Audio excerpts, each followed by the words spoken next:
E os deputados bolsonaristas, eles não têm coragem de falar isso publicamente, porque seria suicídio político, mas eles falam pra mim, o Flávio, o Flávio é um bosta. O Flávio tem a menor condição de ser escolhido como candidato. E os petistas falam, não, estamos soltando o rojão. Estamos fazendo churrasco com o Lula para comemorar a candidatura do Flávio. Deputado, com a desistência da pré-candidatura do Ratinho Júnior, e que ele vai permanecer no governo do Paraná, e com a primeira fala do Caiado, dizendo que a primeira atitude dele será anistia geral, ele enterrou a terceira via? Não, vamos lá. Primeiro, eu nunca acreditei em nenhuma candidatura do PSD, né? O Kassab não disputa eleição majoritária para ganhar, sendo cabeça de chapa. O Kassab compõe com quem é o governo, né? Ponto. O Caiado ter dito isso, para mim é de uma burrice tão grande, porque a principal pauta dele vai ser anistiar o Bolsonaro. Porra, então eu voto no filho dele. Por que eu vou votar no genérico se tem o original ali? Tipo assim, se é a estratégia dele... Até por isso que eu tô falando que ele enterrou a terceira via. Né? Ele se enterrou, né? Porque se a estratégia dele é querer ser um genérico... Desculpa, qualquer candidato que queira disputar o campo da direita precisa mostrar suas diferenças em relação ao Flávio. E não querer ser mais bolsonarista do que o Flávio, que ninguém vai ser. Ele é um Bolsonaro. Então, assim, é de um amadorismo. Tá no nome. E também de uma demonstração que não se quer debater país, né? Se a sua principal pauta é anistiar o Bolsonaro, desculpa, o país tem prioridades muito maiores do que anistiar o Bolsonaro. Um país que está num cenário de guerra, em que... Piracicaba ainda tá um pouco melhor, mas lá na cidade de São Paulo, não dá pra andar na rua, entendeu? Você precisa estar alerta todo o tempo. No parque, porque ainda diziam, não, em bolhas de bairros de elite ainda é seguro. Não é mais seguro lugar nenhum. O cara morreu no Parque do Povo por causa de um celular. Parque do Povo, Vila Olímpia, lugar rico. Não tem mais ninguém seguro, rico, pobre, em qualquer região da cidade de São Paulo e na maior parte do país. Cidades inteiras tomadas no Ceará pelo Comando Vermelho, né? O que eles chamam de novo cangaço, o domínio completo das cidades. E aí a prioridade do cara é anistiar o Bolsonaro. A educação, nossa educação é um lixo, é uma desgraça. Eu fui presidente da Comissão de Educação.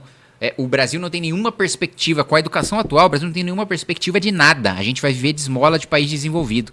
País desenvolvido vai dar salto de produtividade, a gente não vai conseguir produzir um chinelo aqui, e aí a gente vai viver de esmola de país desenvolvido. Que é inclusive o que o Harari colocou no seu antepenúltimo livro, falando que com o avanço da automação e da inteligência artificial, a diferença no nível de produtividade... 21 lições para o século XXI? Não foi esse, esqueci o nome. Homo Deus? Homo Deus, isso. O salto de produtividade vai ser tão grande que quem não deu esse salto não consegue mais. Vai ficar estagnado. O nível de produção vai ser... É como se eu fizesse uma analogia de que, olha, o país desenvolvido vai produzir esse copo a 1 centavo.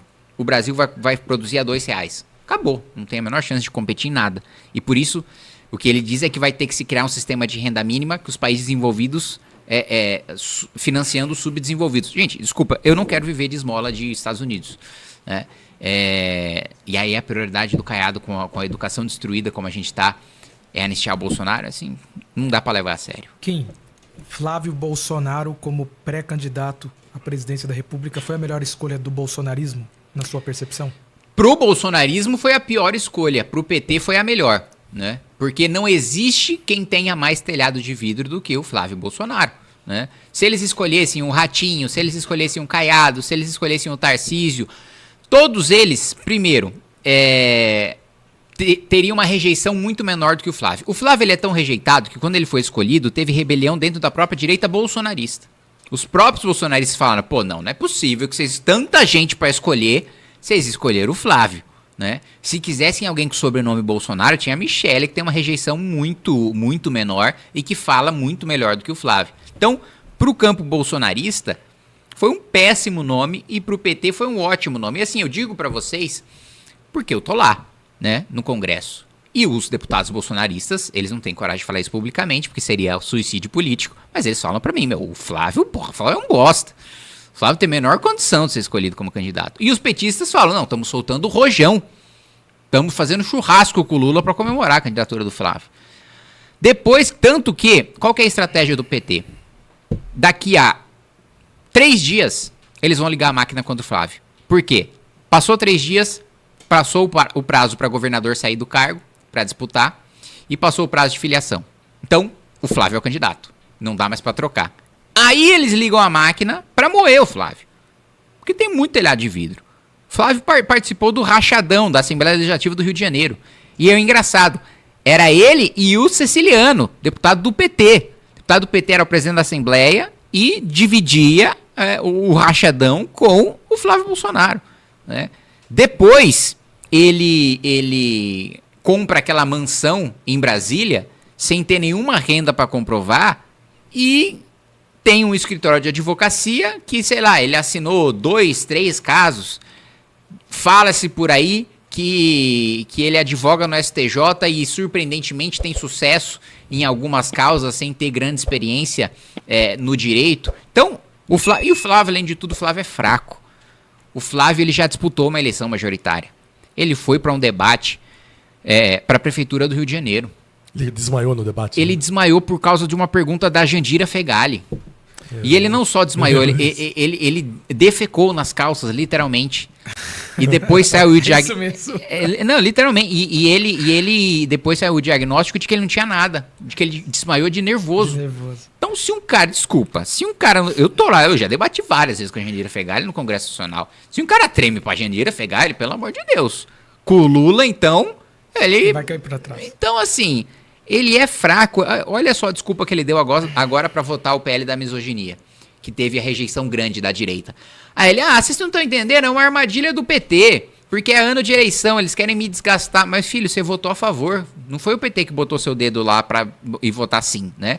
Eu sei como que se vota, eu sou um deputado, você coloca o dedo, a sua digital, ninguém vai lá e aperta seu dedo. Você coloca a sua digital, você vai lá, sim, não, abstenção, obstrução. Ele foi lá, das 4 opções, ele escolheu sim e colocou o dedinho dele lá.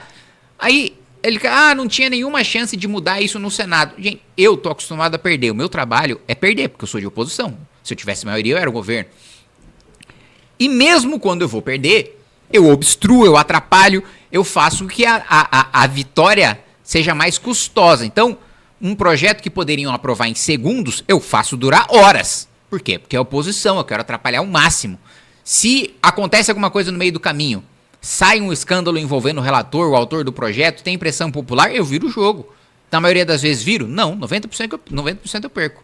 Mas nas 10% que eu ganho porque contra as chances, contra as probabilidades, eu fui lá, obstruí e trabalhei. Por que ele não fez isso? Ele não deu um discurso da tribuna, ainda votou a favor. Então, uma desculpinha. Desculpinha de quem trabalha como ele trabalha, sem ler projeto, sem saber de fato o que é um trabalho parlamentar. Gente que ficou décadas e décadas só com interesse mesquinho e sem nunca de fato exercer um mandato. Deputado, indo na mesma linha, desculpa. Eu só tinha uma coisa para perguntar, assim, hipoteticamente, num segundo turno entre Flávio e Lula, você e o Partido Missão apoiará Flávio? Não, a gente não trabalha com esse cenário. A gente, se tiver segundo turno, o Renan não ganhar no primeiro, no segundo aí o Flávio decide se apoia o Renan ou não. Não, mas...